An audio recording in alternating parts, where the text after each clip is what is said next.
Letter box सीढ़ियों के नीचे लेटर बॉक्स से अपनी डाक निकाल जैसे ही मैं मुड़ा, अचानक हड़बड़ा कर पीछे हट गया।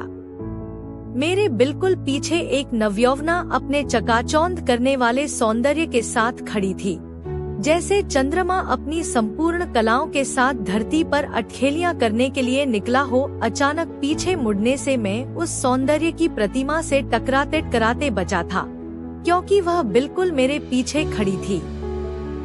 शायद वह भी अपनी डाक निकालने आई थी। मुझे आश्चर्य हो रहा था कि मैंने आज पहली बार उसे देखा था। पता नहीं किस फ्लैट में रहती थी।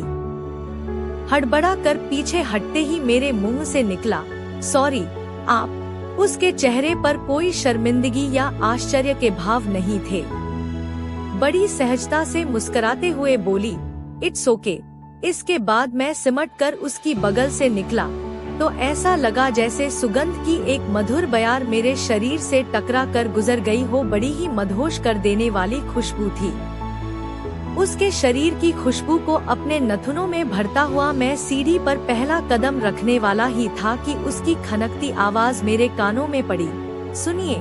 मैं पीछे मुड़ा। वह बोली, आप 201 नंबर फ्लैट में रहते हैं? हाँ, मैंने उसके चेहरे की सुंदरता में खोते हुए कहा। मेरे फ्लैट का नंबर जानना उसके लिए मुश्किल नहीं था। मैंने अभी अभी इसी नंबर के डब्बे से डाक निकाली थी और वह मेरे पीछे खड़ी देख रही थी। मैं 202 नंबर फ्लैट में रहती हूँ। वह अभी भी मुस्कुरा रही थी, जैसे उसके चेहरे पर सदाबहार मुस्कान खिली रहती हो। अच्छा, मैंने हैरत से कहा, कभी आपको देखा नहीं, जबकि हमारे फ्लैट तो आमने सामने हैं। मैंने भी आपको नहीं देखा। मैं पुणे में रहती हूँ, यहाँ दीदी के पास आई हूँ। तभी तो मेरे आश्चर्य का समाधान हो गया था। ओके, मेरे यहाँ भी कभी आइएगा। मैंने उसे निमंत्रण दिया, फिर सीढ़ियाँ चढ़ने लगा। वह भी मेरे पीछे पीछे आने लगी। मैंने चलते हुए पूछा, आपने अपना लेटर बॉक्स नहीं देखा? मैं इसके लिए वहाँ नहीं रुकी थी। मैं तो यह देख रही थी कि मोबाइल, कंप्यूटर और इंटरनेट के जमाने में आजकल पत्र कौन लिखता है, परंतु आपके पास तो बहुत सारे पत्र आते हैं। हाँ, मैं कवि और लेखक हूँ। मेरे पास पाठकों, संपादकों के पत्रों के अलावा पत्र पत्रिकाएं आती रहती है। अच्छा, तब तो आप दिलचस्प व्यक्ति होंगे। उसकी आवाज में किलकारी सी आ गई थी। मैंने कुछ नहीं कहा। तब तक हम दूसरे फ्लोर पर पहुंच गए थे। अपने फ्लैट की घंटी बजाते हुए उसने मुझसे कहा, मैं थोड़ी देर में आपके पास आऊंगी। आपको एतराज तो नहीं? मेरे अंदर खुशी की एक लहर दौड़ गई। इतनी सुंदर लड़की मुझसे मिलने के लिए मेरे घर आएगी, मुझे क्या एतराज हो सकता था? मैंने हल्की मुस्कान के साथ कहा, ओह श्योर, व्हाई नॉट। घर में घुसते ही मैंने डाक देखनी शुरू कर दी। इस काम को मैं बात के लिए नहीं छोड़ता था। तभी मेरी पत्नी नेहा ने पानी का गिलास लाकर मेज पर रख दिया। फिर मेरे सामने बैठकर बोली, चाय अभी बनाऊं या बाद में? रहने दो, अभी कोई मिलने के लिए आने वाला है। नेहा ने कोई प्रश्न नहीं किया। वह जानती थी, मुझसे मिलने के लिए लेखक और पत्रकार आते ही रहते थे। परंतु कुछ देर बाद जब उस सुंदर लड़की ने मोहक मुस्कान के साथ घर में प्रवेश किया तो नेहा अचंभित रह गई। आज के जमाने में युवा वर्ग हिंदी साहित्य को न तो पढ़ता है, न पसंद करता है।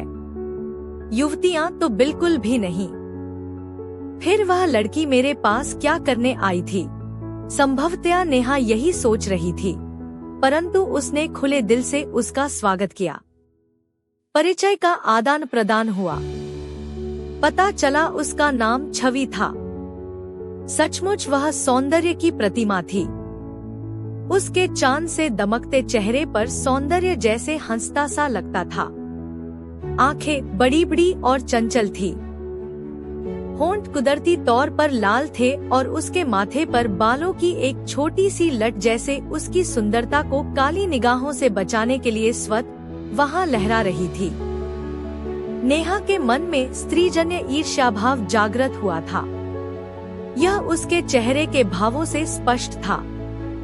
छवि भले ही इसे न भांप पाई हो, परंतु मैं नेहा का पति था। उसके स्वाभाविक गुणों का मुझे पता था। ईर्ष्या भाव होते हुए भी नेहा उससे हंस कर बातें कर रही थी। फिर चाय बनाने के लिए चली गई। तभी छवि ने कहा, आपकी पत्नी बहुत सुंदर और हंसमुख है, आपसे ज्यादा नहीं। मैंने खुले मन से उसकी प्रशंसा की। छवि के मुख पर एक शर्मीली मुस्कान दौड़ गई। उसने निगाहों को थोड़ा झुकाते हुए कहा, आप मजाक कर रहे हैं? नहीं, आप अपने मन से पूछ कर देख लीजिए। मेरी बात में एक अंश भी झूठ नहीं है, मैंने जोर देते हुए कहा। ओके, मैं मान लेती हूँ। उसने निगाहें उठाकर कहा, आपका कोई बेबी नहीं है? नहीं, अभी तक नहीं, मैंने धीमे स्वर में कहा। क्या शादी को ज्यादा दिन नहीं हुए? वह बहुत व्यक्तिगत हो रही थी। मैंने एक बार किचन की तरफ देखा। नेहा चाय बनाने में व्यस्त थी। मैंने जवाब दिया, नहीं, शादी को तो लगभग 5 साल हो गए हैं, परंतु हम अभी बच्चा नहीं चाहते। यह कहते कहते मेरी आवाज थोड़ी भारी हो गई। छवि ने शायद मेरी आवाज का भारीपन महसूस किया। उसकी आंखों में आश्चर्य के भाव प्रकट हो गए। फिर अचानक ही हंस पड़ी। अच्छा, आप क्या लिखते हैं? उसने बहुत चालाकी से एक असहज करने वाले विषय को टाल दिया था। साहित्य पर चर्चा चल रही थी। तभी नेहा चाय, बिस्कुट और नमकीन लेकर आ गई। चाय पीते हुए कई विषयों पर चर्चा चली। छवि एक बुद्धिमान और जिज्ञासु लड़की थी। उसका सामान्य ज्ञान भी काफी अच्छा था। जब खुलकर बातें हुई तो नेहा के मन से छवि के प्रति पूर्वाग्रह समाप्त हो गया। छवि अपनी गर्मी की छुट्टियां मुंबई में बिताने वाली थी। उसकी दीदी और जीजा दोनों ही सरकारी नौकरी में थे। दिन भर छवि घर पर रहती थी और टीवी देखती थी। कभी कभी आसपास घूमने चली जाती थी। छुट्टी के दिन अपनी दीदी और जीजा के साथ घूमने जाती थी। मुझसे मिलने के बाद अब वह कहानी, कविता और उपन्यास पढ़ने लगी। मुझसे कई सारी किताबें ले गई थी। दिन का काफी समय वह पढ़ने में बिताती या मेरी पत्नी के साथ बैठकर विभिन्न विषयों पर बातें करती। मैं स्वयं एक सरकारी दफ्तर में ग्रेड बी अफसर था, इसलिए केवल छुट्टी के दिन छवि से खुलकर बात करने का मौका मिलता था। बाकी दिनों में हम सभी शाम की चाय अवश्य साथ साथ पीते थे। छवि के चेहरे में अनोखा सम्मोहन था। ऐसा सम्मोहन जो बरबस किसी को भी अपनी तरफ खींच लेता है। संभवतः हर स्त्री में यह गुण होता है, कुछ में कम, कुछ में ज्यादा, परंतु कुछ लड़कियां ऐसी होती हैं जो पुरुषों को चुंबक की तरह अपनी तरफ खींचती हैं। छवि ऐसी ही लड़की थी। वह युवा थी। पता नहीं उसका कोई प्रेमी था या नहीं, परंतु उसे देखकर मेरा मन मचलने लगता था। सामाजिक दृष्टि से यह गलत था। मैं एक शादीशुदा व्यक्ति था। परिवार के प्रति मेरी कुछ जिम्मेदारियां थी और मैं सामाजिक बंधनों में बंधा हुआ था, परंतु मन किसी बंधन को नहीं मानता और हृदय किसी के लिए भी मचल सकता है। प्यार के मामले में यह बच्चे के समान होता है, जो हर सुंदर लड़की और स्त्री को पाने की लालसा सदा मन में पालता रहता है।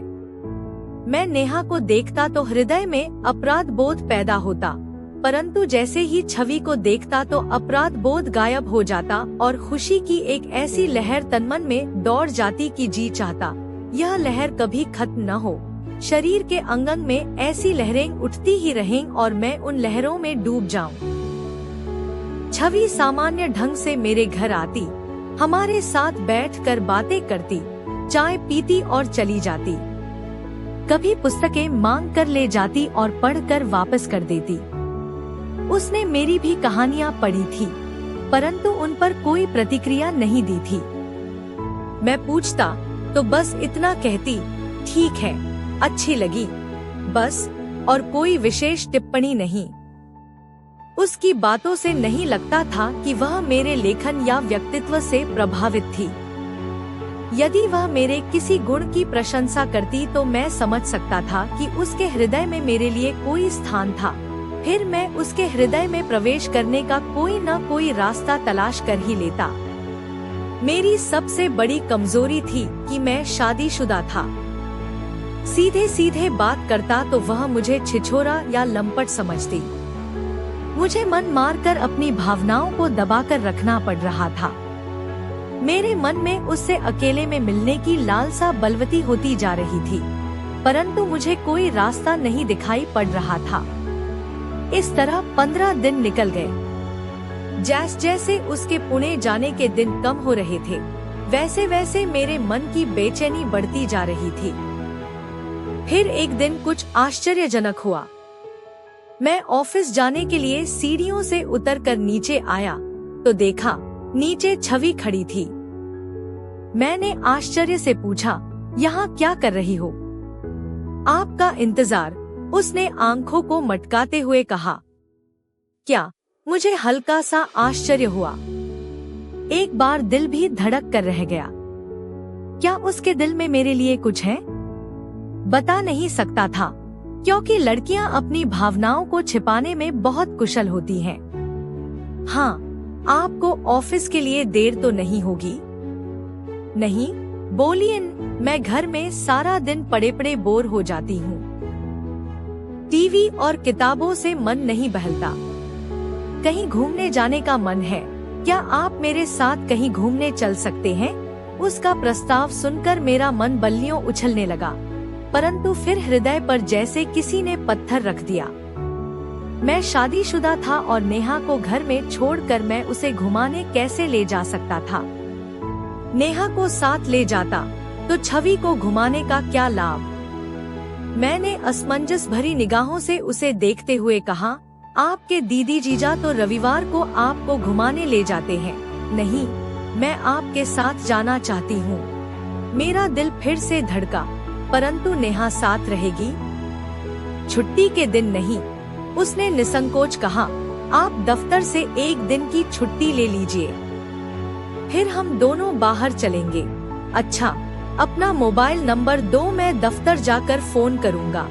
उसने अपना नंबर दिया और मैं खूबसूरत मंसूबे बांधता हुआ दफ्तर आया। मन में लड्डू फूट रहे थे। अपने केबिन में पहुंचते ही मैंने छवि को फोन मिलाया। बड़े उत्साह से उससे मीठी मीठी बातें की ताकि उसके मन का पता चल सके। इसके बावजूद मैं अपने मन की बात उससे नहीं कह पाया। छवि की बातों से भी ऐसा नहीं लगा कि उसके मन में मेरे लिए कोई ऐसी वैसी बात है। हमने बाहर घूमने की बात तय कर ली, परंतु फोन रखने पर मेरा उत्साह खत्म हो चुका था। शायद मेरे साथ बाहर जाने का छवि का कोई विशेष उद्देश्य नहीं था, वह केवल घूमना ही चाहती थी। मैरीन ड्राइव के चौड़े फुटपाथ पर धीमे धीमे कदमों से टहलते हुए एक जगह हम रुक गए और धूप में चांदी जैसी चमकती हुई समुद्र की लहरों को निहारने लगे। मेरे मन में भी समुद्र जैसी लहरें उफान मार रही थी। मैं चाहकर भी कुछ नहीं कह पा रहा था। लहरों को ताकते हुए छवि ने पूछा, क्या आप इस बात पर विश्वास करते हैं कि प्रथम दृष्टि में प्यार हो सकता है? मैंने आश्चर्ययुक्त भाव से उसके मुखड़े को देखा। उसके चेहरे पर ऐसा कोई भाव दृष्टिमान नहीं था जिससे उसके मनोभावों का पता चलता। मैंने अपनी दृष्टि को आसमान की तरफ टिकाते हुए कहा, हाँ, हो सकता है, परंतु।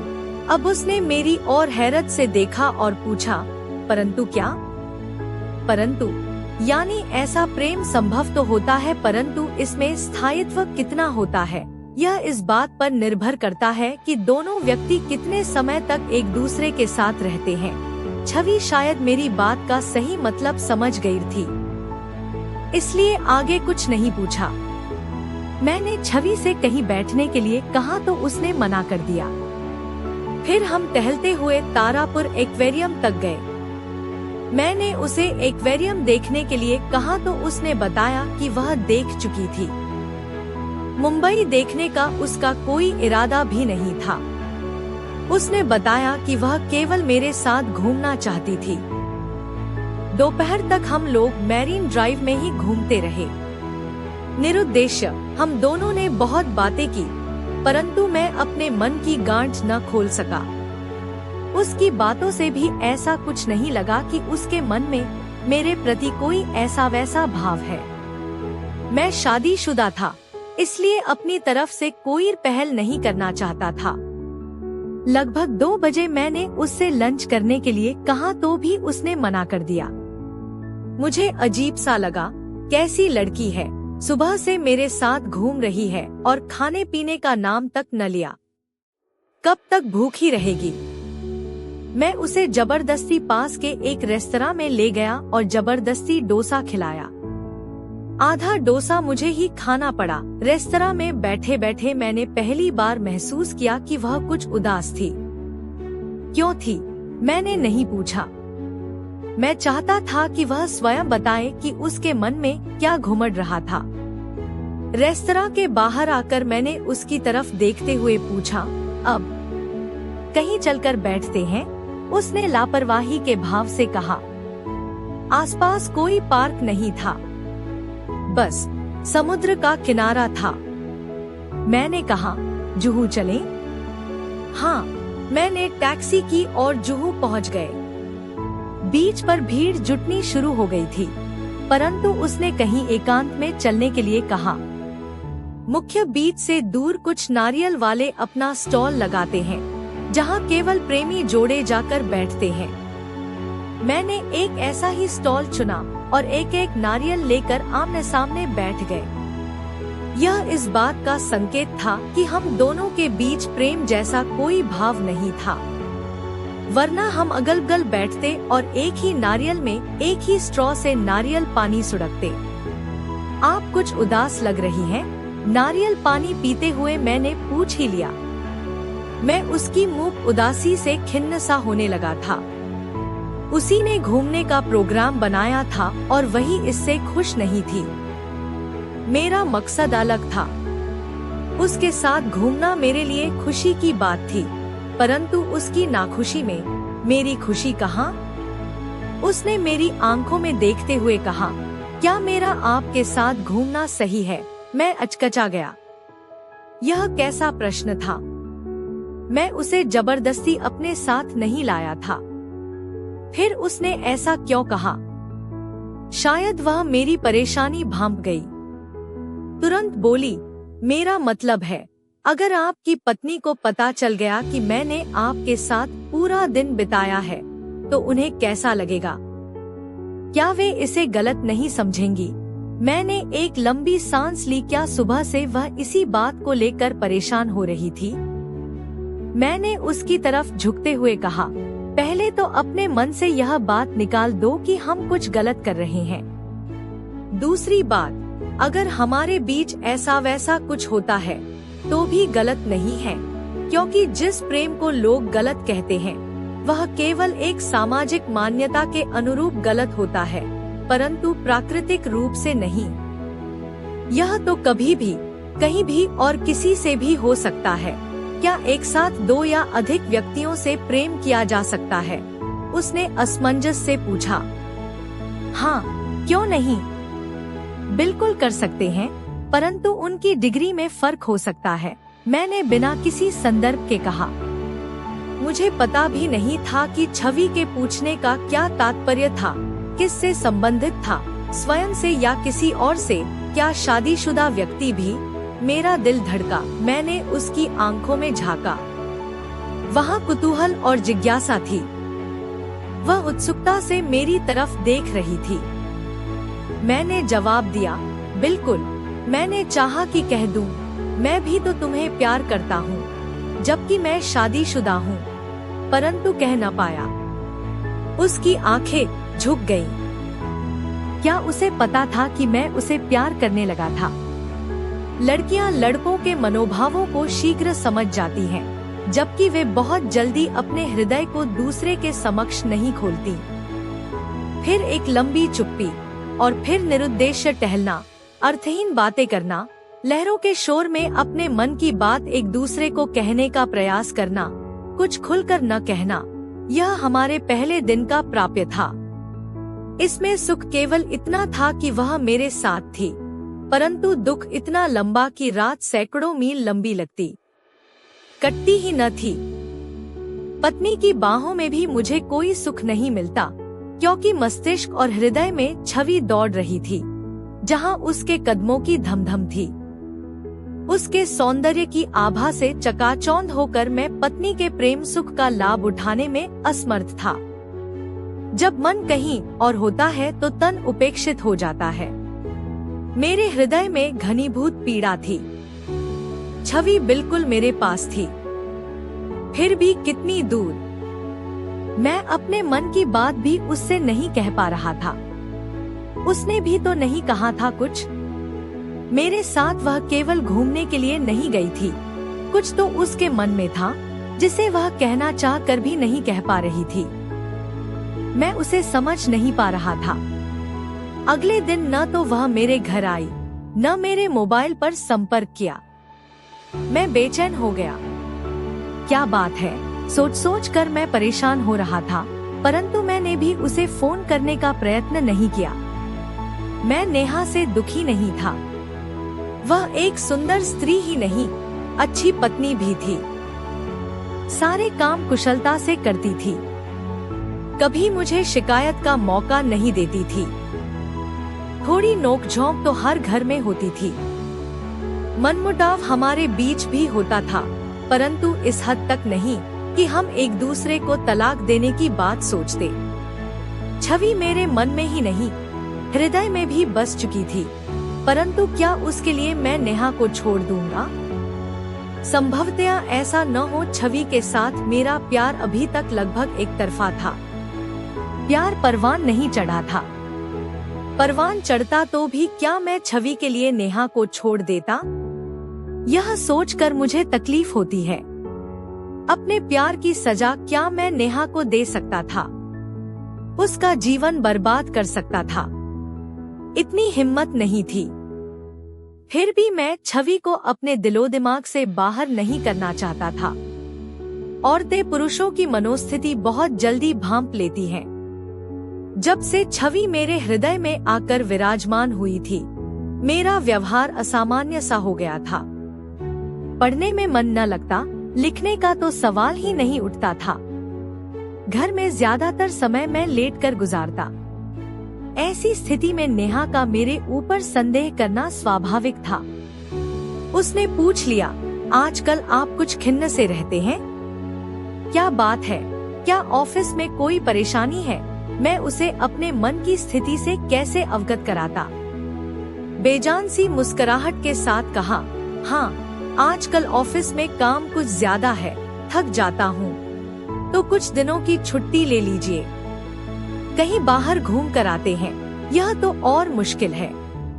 काम की अधिकता के कारण छुट्टी भी नहीं मिलेगी, तो फिर छुट्टी के दिन बाहर चलेंगे, खंडाला या लोनावाला। हाँ, यह ठीक रहेगा। मैंने उस वक्त यह कहकर नेहा को संतुष्ट कर दिया। तीसरे दिन छवि आई, उदास और थकीत सी लग रही थी। मेरे ऑफिस से आने के तुरंत बाद आ गई थी वह, जैसे वह मेरे आने का इंतजार ही कर रही थी। मैं उसका उदास चेहरा देखकर हैरान रह गया। मुझसे पहले नेहा ने पूछ लिया, क्या हुआ छवि, तुम बीमार थी क्या?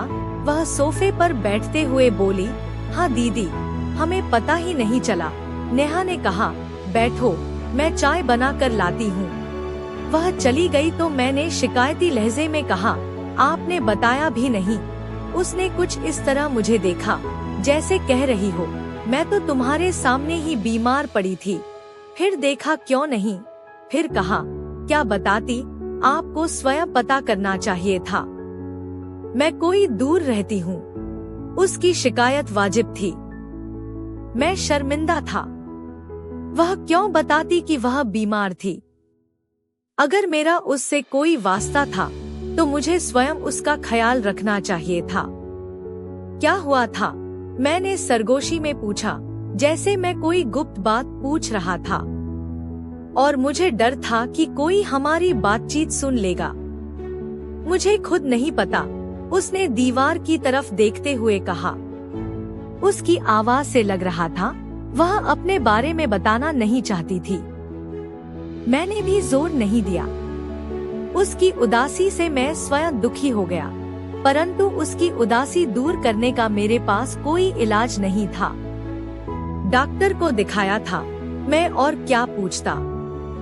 नहीं, उसने ऐसे कहा जैसे उसकी बीमारी का इलाज किसी डॉक्टर के पास नहीं था।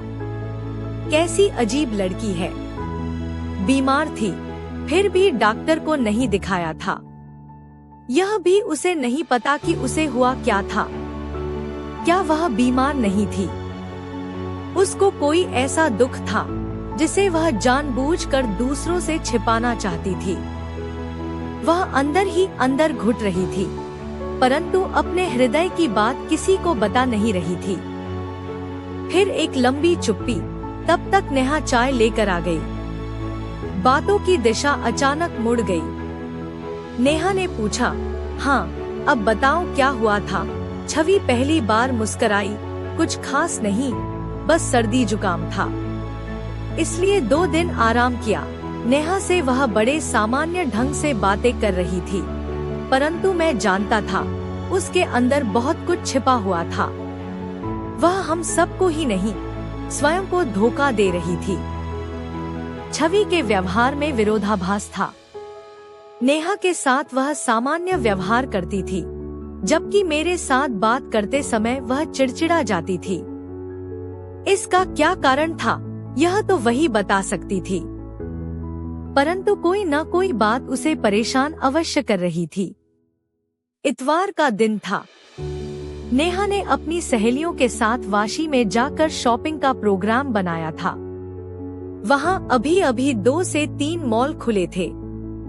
मैंने सोचा था कि नेहा के जाने के बाद मैं कुछ लेखन कार्य करूँगा। नेहा के जाने के बाद मेरा मन लेखन कार्य की तरफ प्रवृत्त तो नहीं हुआ, परंतु छवि की ओर दौड़कर चला गया। मन हो रहा था वह आए तो खुलकर उससे बातें कर सकूं।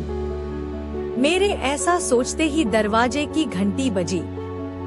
घंटी की तरह मेरा दिल धड़का और दिल के कोने से एक आवाज आई, वही होगी। सचमुच वही थी। मेरे दरवाजा खोलते ही तेजी से अंदर घुस आई और बिना दुआ सलाम के पूछा, दीदी कहीं गई है? छवि को देखते ही मेरे अंदर खुशी की लहर दौड़ गई थी। मैंने कहा, वे वाशी गई हैं, शाम तक आएंगी। ओ कहकर वह धम से लंबे सोफे पर बैठ गई। मैं उसकी बगल में बैठ गया। उसने मेरी तरफ नहीं देखा। मैंने अपने दाएं पैर पर बायां पैर चढ़ा लिया और उसकी तरफ घूमकर कहा, छवि, मैं तुम्हें समझ नहीं पा रहा हूँ। जिस दिन से हम दोनों घूमने गए हैं, उस दिन से मेरे प्रति तुम्हारा व्यवहार बदल गया है। मैंने ऐसा क्या किया है जो तुम मुझसे नाराज हो? उसने एक पल घूरती नजरों से देखा, फिर मुस्कुराकर बोली, नहीं, मैं आपसे नाराज नहीं हूँ। फिर क्या बात है, मुझे नहीं बताओगी? सोचती हूँ बता ही दूं। आखिर घुटते रहने से क्या फायदा? शायद आप मेरी कुछ मदद कर सके। मुझे लगा वह मेरे प्रति अपने प्यार का इजहार करेगी। मैं धड़कते दिल से उसे देख रहा था। उसने आगे कहा, यह सही है कि मैं दुखी हूँ, परंतु इतनी भी दुखी नहीं हूँ कि रात भर रोकर तकिया गीला करूँ। मन कभी कभी ऐसी चीज पर अटक जाता है जो उसकी नहीं होती, तभी हम दुखी होते हैं। मुझे लगा कि वह मेरे बारे में बात कर रही थी। मैं मन ही मन खुश हो रहा था। तभी उसने अचानक पूछा, क्या आपने किसी को प्यार किया है? मैं भौचक्का रह गया। उसका सवाल बहुत सीधा था, लेकिन मैं उसके प्रश्न का सीधा जवाब नहीं दे सका। लेकिन उसने मेरे किस प्यार के बारे में पूछा था? शादी के पहले का, बाद का या अभी का? क्या उसने भांप लिया था कि मैं उससे प्यार करने लगा था? अगर हाँ, तब भी मैं उसके सामने स्वीकार करने का साहस नहीं कर सकता था। मैंने हैरानगी प्रकट करते हुए कहा, कौन सा प्यार? उसने उपहास भरी दृष्टि से कहा, आप सब समझते हैं कि मैं कौन से प्यार के बारे में पूछ रही हूँ। चलिए, आप बताना नहीं चाहते, मत बताइए। प्यार के बारे में झूठ बोलना आम बात है। आप कुछ का कुछ बताएंगे और समझेंगे कि मैंने मान लिया, इसलिए रहने दीजिए। तो आप ही बता दीजिए आपके मन में क्या है। यहाँ से दुखी होकर जाएंगी तो मुझे भी अच्छा नहीं लगेगा। मैंने तुरंत कहा, मेरे दुखी होने से आपको क्या फर्क पड़ेगा? उसने उपेक्षा के भाव से कहा। उसकी बात सुनकर मुझे दुख हुआ। क्या यह जानबूझकर मेरे मन को दुख पहुंचा रही थी, ताकि उसे पता चल सके कि मैं उसके बारे में कितना चिंतित रहता हूँ। किसी के बारे में सोचना, उसका ख्याल रखना और उसको लेकर चिंतित होना प्यार के लक्षण हैं। वह शायद इन्हें ही जानना चाहती थी। उसके व्यवहार से मैं इतना तो समझ ही गया था कि वह मेरे बारे में सोचती है, परंतु किसी मजबूरी या कारणवश अपने हृदय को मेरे सामने खोलना नहीं चाहती थी। क्या इसका कारण मेरा शादीशुदा होना था? मेरे दुख का तुम अंदाजा नहीं लगा सकती, मैंने बेचारगी के भाव से कहा। 15 दिनों के बाद जब मैं चली जाऊंगी, तब देखूंगी कि आप मुझको लेकर कितना दुखी और चिंतित होते हैं, उसने लापरवाही से कहा। तब तुम मेरा दुख किस प्रकार महसूस करोगी? कर लूंगी। अपने हृदय से कहते हैं, न कि दिल से दिल की राह होती है। जब आप दुखी होंगे तब मेरे दिल को पता चल जाएगा। कहते कहते उसकी आवाज नम सी हो गई थी। मैंने देखा उसकी आंखों में गीला सा कुछ चमक रहा था। वह अपने आंसुओं को रोकने का असफल प्रयास कर रही थी। अब मेरे मन में कोई शक नहीं था कि वह सचमुच मुझे प्यार करती थी, परंतु खुलकर हम दोनों ही इसे न तो कहना चाहते थे, न स्वीकार करना। मजबूरियां दोनों तरफ थी और इनको तोड़ पाना लगभग असंभव था। शाम तक हम दोनों इसी तरह एक दूसरे को बहलाते फुसलाते रहे, परंतु सीधी तरह से अपने मन की बात न कह सके। 15 दिन बहुत जल्दी बीत गए। इस बीच छवि से मेरी मुलाकात नहीं हुई। इसके लिए हम दोनों में से किसी ने प्रयास भी नहीं किया। पता नहीं हम दोनों क्यों एक दूसरे से डरने लगे थे। मैं अपने भय को समझ नहीं पा रहा था और छवि का भय मैं समझ सकता था। जाने से एक दिन पहले की शाम वह हंसती हुई हमारे यहाँ आई और नेहा के गले लगते हुए बोली, दीदी, कल मैं जा रही हूँ, आपको बहुत मिस करूंगी। नेहा के कंधे पर सिर रखे हुए उसने तिरछी नजर से मेरी तरफ देखा और हल्के से बाईं आंख दबा दी। मैं उसका इशारा नहीं समझ सका। गले मिलने के बाद दोनों आमने सामने बैठ गए। नेहा ने पूछा, बड़ी जल्दी तुम्हारी छुट्टियां बीत गई, पता ही नहीं चला। फिर आना जल्दी। मैं चुपचाप दोनों की बातें सुन रहा था। नेहा जैसे मेरे मन की बात कह रही थी। मुझे अपनी तरफ से कुछ कहने की जरूरत नहीं थी। हाँ, जल्दी आऊंगी। अब तो आप लोगों के बिना मेरा मन भी नहीं लगेगा। कहते कहते एक बार फिर छवि ने मेरी तरफ देखा, जैसे उसके कहने का तात्पर्य मुझसे था, अर्थात मेरे बिना उसका मन नहीं लगेगा। क्या यह सच था? अगर हाँ, तो क्या वह मुझसे जुदा हो सकती थी? अगले दिन वह चली गई। दिन भर मैं उदास रहा, लेकिन उसको याद करके रोने का कोई फायदा नहीं था। शाम को हर दिन की तरह मैं अपने लेटर बॉक्स से चिट्ठियां निकाल रहा था। लिफाफों के बीच में एक विशेष तरह का लिफाफा देखकर मैं चौंका। यह किसी डाक से नहीं आया था, क्योंकि उस पर न तो कोई टिकट लगा था और न ही उस पर भेजने वाले का नाम पता ही था। बस पाने वाले की जगह पर मेरा नाम लिखा था। लिफाफे में एक खुशबू बसी हुई थी जो मुझे उसे तुरंत खोलने पर मजबूर कर रही थी। मैंने धड़कते दिल से उसे खोला और बिजली की गति से मेरी आंखें लिफाफे के अंदर रखे कागज पर दौड़ने लगी। मेरी समझ में नहीं आ रहा कि मैं आपको क्या कहकर संबोधित करूं। मेरा आपका क्या संबंध है? मैं समझती हूँ संबोधनहीन रहना ही हम दोनों के लिए श्रेष्ठ है। मेरा मानना है कि मेरे हृदय में आपका जो स्थान है उसके सामने सारे संबोधन बेमानी हो जाते हैं। मैंने कभी नहीं सोचा था कि मुंबई जाकर मैं इस चक्कर में पड़ जाऊंगी, परंतु मन क्या किसी के वश में होता है। आप में पता नहीं मुझे क्या अच्छा लगा कि बस आपकी होकर रह गई। उस दिन जब मैंने आपको लेटर बॉक्स से चिट्ठियां निकालते देखा था तो अनायास मेरा दिल धड़क उठा। किसी अनजान आदमी को देखकर ऐसा क्यों होता है, यह तत्काल न समझ पाई, परंतु अब समझ गई हूँ कि इस एहसास का क्या नाम होता है। मेरे हृदय के एहसास को नाम तो मिल गया, परंतु उसका अंजाम क्या होगा यह अभी तक अनिश्चित है। इसलिए मैं खुलकर आपसे कुछ न कह पाई और अपने एहसास के साथ मन ही मन घुटती रही। मैं जानती हूँ कि आप के हृदय में भी वही एहसास है, परंतु आप भी मुझसे खुलकर कुछ नहीं कह पाए। हम दोनों एक दूसरे से चोरी करते रहे। अच्छा होता हम दोनों में से कोई खुलकर अपनी बात कहता तो हो सकता है दोनों इतने कष्ट में इस तरह घुटते हुए अपने दिन न बिताते। हमारे मन के संकोच हमें आगे बढ़ने से रोकते रहे। मैं डरती थी कि आपका वैवाहिक जीवन न बिखर जाए और आपके मन में संभवतः यह डर बैठा हुआ था कि शादीशुदा होकर पुनारी लड़की से प्रेम निवेदन कैसे करें और क्या वह आपको स्वीकार करेगी। परंतु मैं समझ गई हूँ कि प्रेम की न तो कोई सीमा होती है न कोई बंधन। प्रेम स्वच्छंद होता है, इसे न तो कोई मूल्य बांध सकता है न नैतिकता इसे रोक सकती है, क्योंकि यह नैसर्गिक होता है। मैं आज भले ही आपसे दूर हूँ और शारीरिक रूप से भले ही हम नहीं मिल पाए हैं, परंतु मैं जानती हूँ कि हम दोनों कभी एक दूसरे से दूर नहीं हो सकते हैं।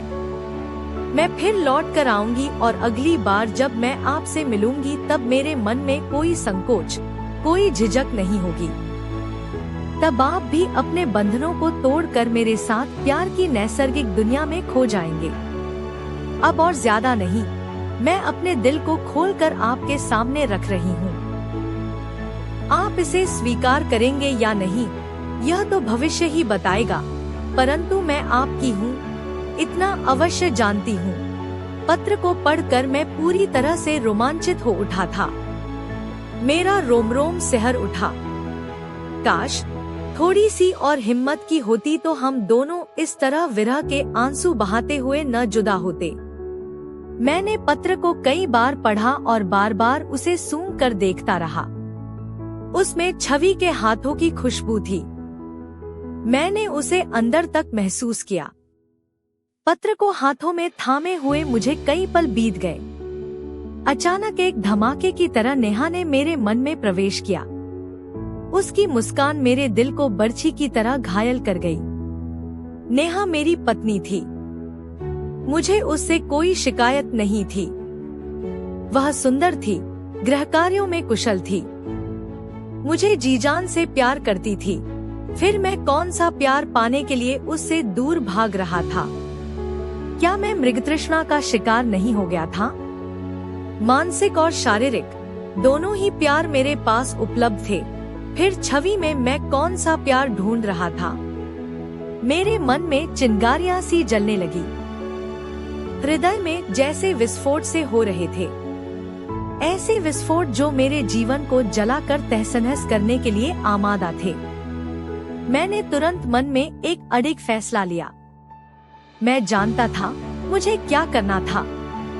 मैं अब और अधिक भटकना नहीं चाहता था। मैंने छवि के पत्र को फाड़कर वहीं पर फेंक दिया। उसे सहेज कर रखने का साहस मेरे पास नहीं था। मैं छवि की खूबसूरती और यौवन में खोकर कुछ दिनों के लिए भटक गया था। अच्छा हुआ हम दोनों ने अपने हृदय को एक दूसरे के सामने नहीं खोला। खोल देते तो पता नहीं हम वासना की किन अंधेरी गलियों में खो जाते। छवि सुंदर और नौजवान है, कुनारी है, उसे बहुत से लड़के मिल जाएंगे प्यार और शादी करने के लिए। मैं उसके घर का चिराग नहीं था, मैं एक भटकता हुआ तारा था। जो पल भर के लिए उसकी राह में आ गया था और वह मेरी चमक से चकाचौंध हो गई थी। मैं एक पारिवारिक व्यक्ति था, एक लेखक था। अपनी पत्नी के साथ मैं खुश था। हमारे संतान नहीं थी तो क्या हुआ? आज नहीं तो कल संतान भी होगी। नहीं भी होगी तो क्या बिगड़ जाएगा? दुनिया में बहुत सारे संतानहीन दंपति हैं और बहुत सारे संतान वाले दंपति अपनी संतानों के हाथों दुख उठाते हैं। नेहा के अतिरिक्त मुझे किसी और के प्यार की दरकार नहीं। मुझे आशा है अगली बार जब छवि मेरे यहाँ आएगी, मैं उसे नेहा की छोटी बहन के रूप में ही स्वीकार करूंगा। मैं उसका प्रेमी नहीं हो सकता।